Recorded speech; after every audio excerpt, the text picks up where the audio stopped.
Hey everyone, it's Natalia. This is Arun, and we are Team Red. Woo!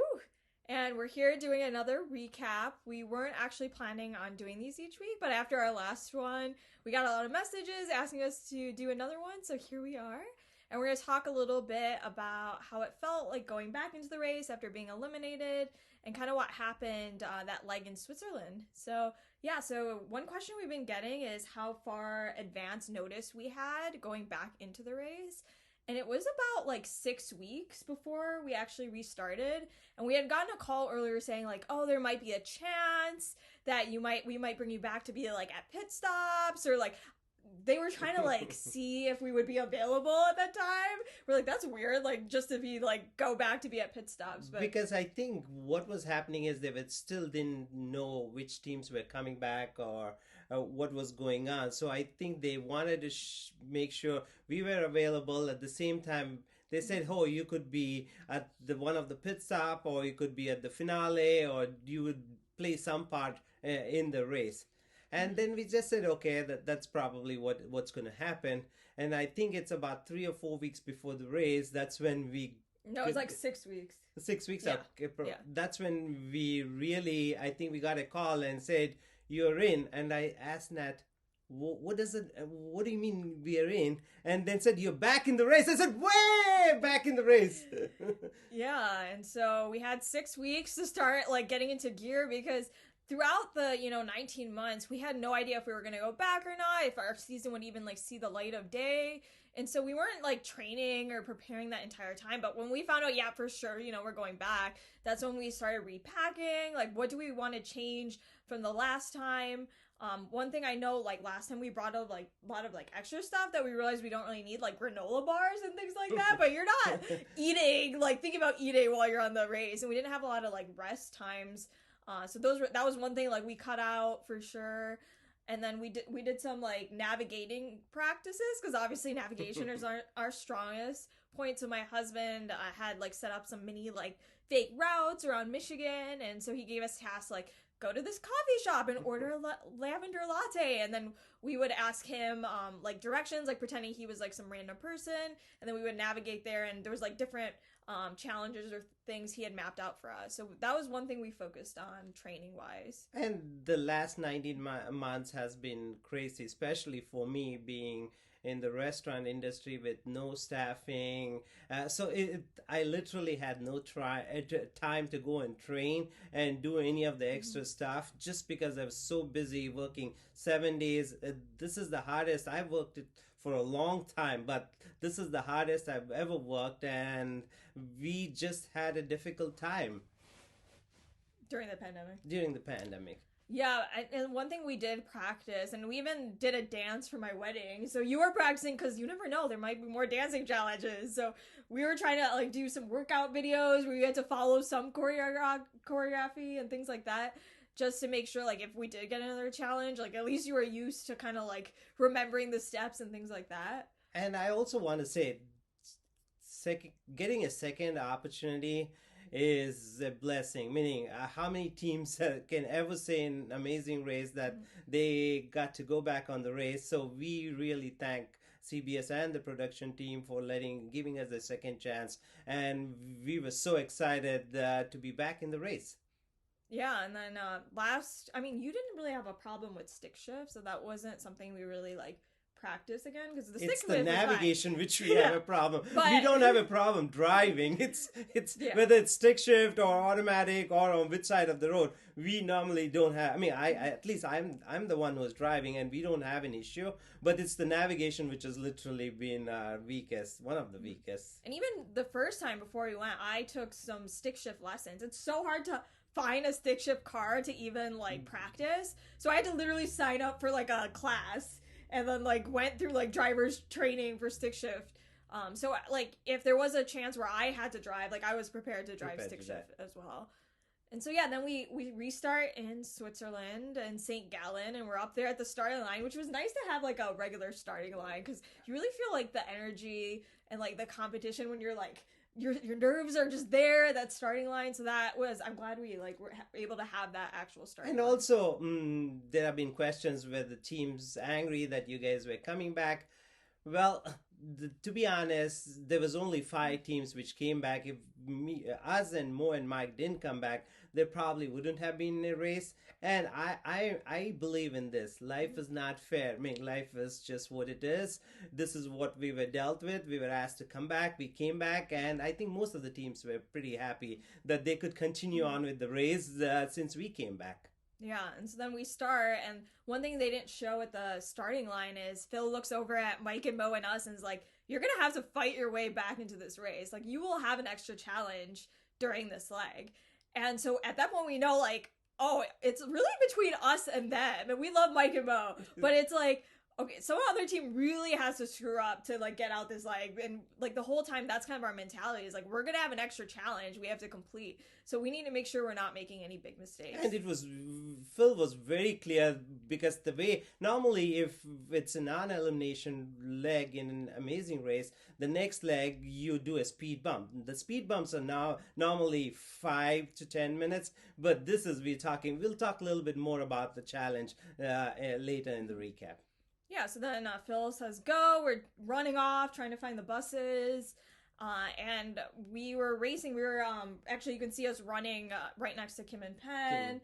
I think Lulu and Lala eventually come, but we got on the second bus, and coincidentally with Mike and Mo.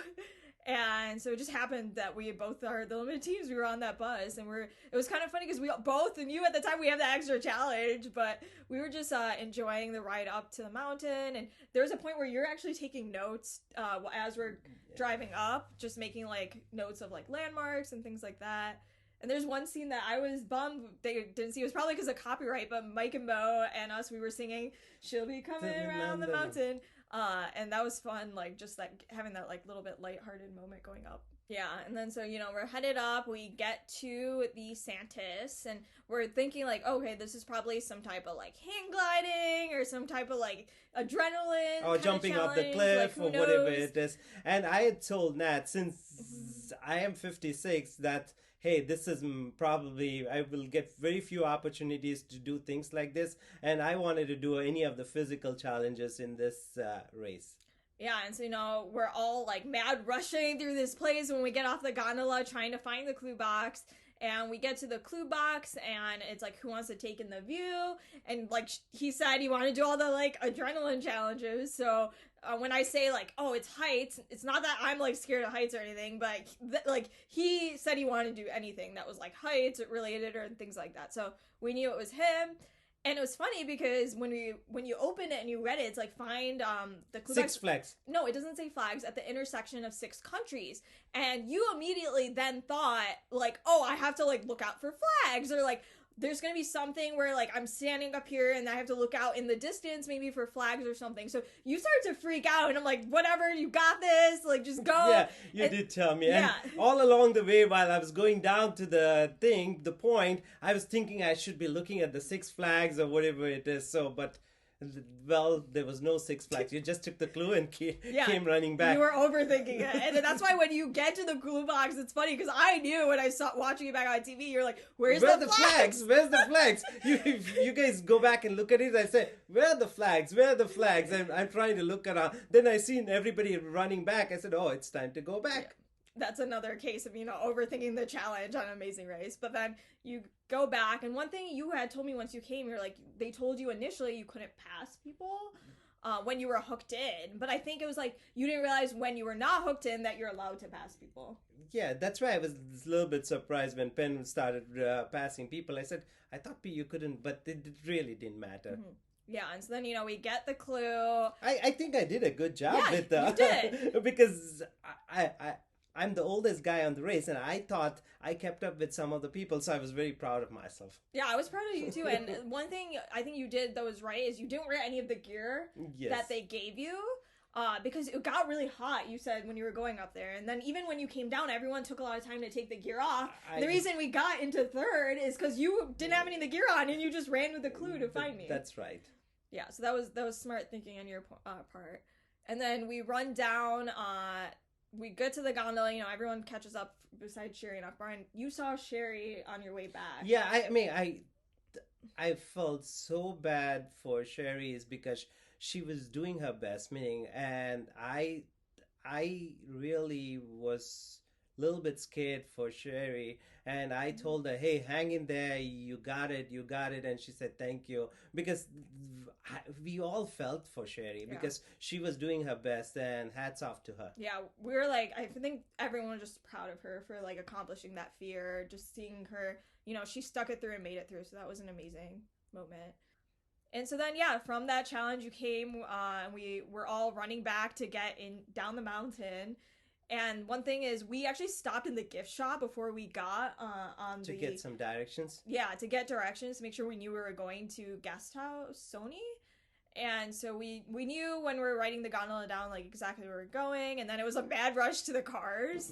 Everybody was trying to get out at the same time. There was a jam happening because people were trying to pull out, people were trying to go straight, and that's where there's a little bit of a jam. But then it was from there we were all like pretty much in a line driving to guest house. And Sony. the fog started getting in, so it got really foggy. Meaning it was the you couldn't clear. You couldn't see that much ahead, so we had to be a little bit careful with our driving. Yeah, and then so we're all like kind of in a line going to guest house Sony, and then you see we actually got our clue. It was like we were in sixth place, and there's actually a secret scene that shows why, because we all kind of arrived there at the same time, but then we couldn't find out where our key was. And so yeah, watch the secret scene on Amazing Race YouTube. That's kind of where we got to the actual clue box a little bit later. Because we were like, where's our key? The key was still on the... I have no idea how that didn't fall off, like how we were able to even drive without the key was on the windshield, but another story for another day. That's what the race makes you do, crazy stuff, and every leg we learn like, okay, be level-headed, take your time, read your clues. How many times have we heard that? But that is not what happens on the race. Race, once you start racing, your mind start running in like 1,000 miles an hour. Yeah. So then there was a lady actually right by the clue box that we were asking for directions to. First of all, yeah, with the detour. So toss it or punch it. Obviously, we picked punch it because Tase has a choreographed routine, and we told ourselves going back like no choreographed routine. So that was like easy choice for us. After the Scotland episode, being if we chose a choreographed routine, people would say how dumb these people could be. So we said we would do the punch it. Yeah, and so then we were asking that lady for directions. That's when you see Mike and Mo pull, because I think they had gone lost and they came back. And then we got our directions. We knew where we were going, and then it seemed like they were following us. And when we pulled in, they came in right after us to the punch it. And at that point, again, we know, like, extra challenge. Like, it's between us and them. But it was kind of nice, like, them also being there, so we knew where they were exactly and where they stood. Yeah. Because we all along during that particular challenge, we knew we had to do an extra challenge, and Mo and Mike were right next to us.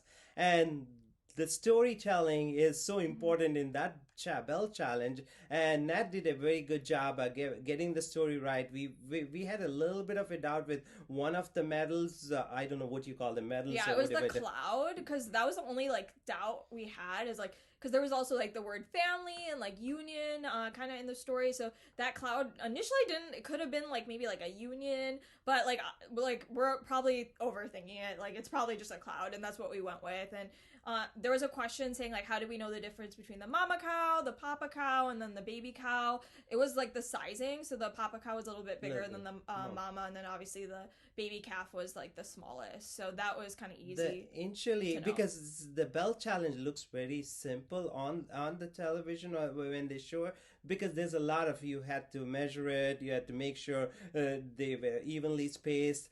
Once we put in the first medal in, is it called the medal? I keep saying the medal in, then we figured out that how to do it, so we were able to get the task done pretty. It was a pretty fast task. I think if we didn't have the extra challenge, I'm guessing we would be third or fourth, because we got the Bell challenge done pretty quick. Yeah. And one thing is, spacing was really important. So they had this little black piece that we had to use to space the medals. And initially, we actually didn't even see that when we were putting the first two on. I was using a straw to measure. He was using straw, like going back to the demonstration, like using the straw piece. And then we realized, oh, this is the black piece you're supposed to use for the spacing. But besides that, yeah, that was pretty straightforward. And then from there we read, okay, now you have to go to your extra challenge, and that's where we were driving. And the extra challenge was actually very hard to find. It was on a farm somewhere, so we had to drive to a whole different city, and the address was actually not very straightforward because you had to find like these crossroads, because it didn't have like the addresses in Switzerland weren't like very prominent on some of the buildings, and this was on a farm, so it didn't have like the address like spelled out anywhere. But one thing we learned in Switzerland and most of Europe is on a Sunday everything is closed. I mean, it was mid-afternoon. There's nothing open. No business is open. Nobody comes out of their houses. You're in such a remote area of Switzerland.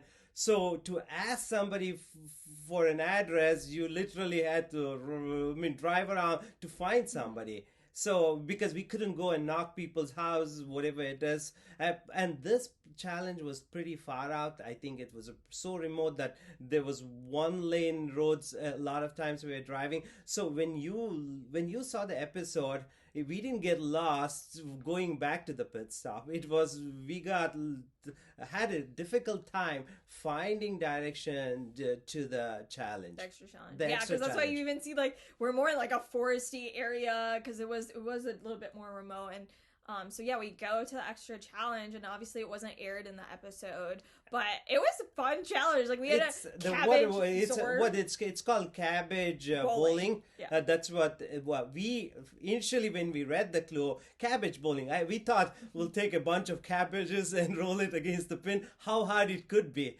But once we got there, there's a giant big cabbage. There are some pictures online. I think it's on our Instagram and Twitter page. So yeah, or if you can go to, I'm not too sure where else you could find it. We'll put a picture right here.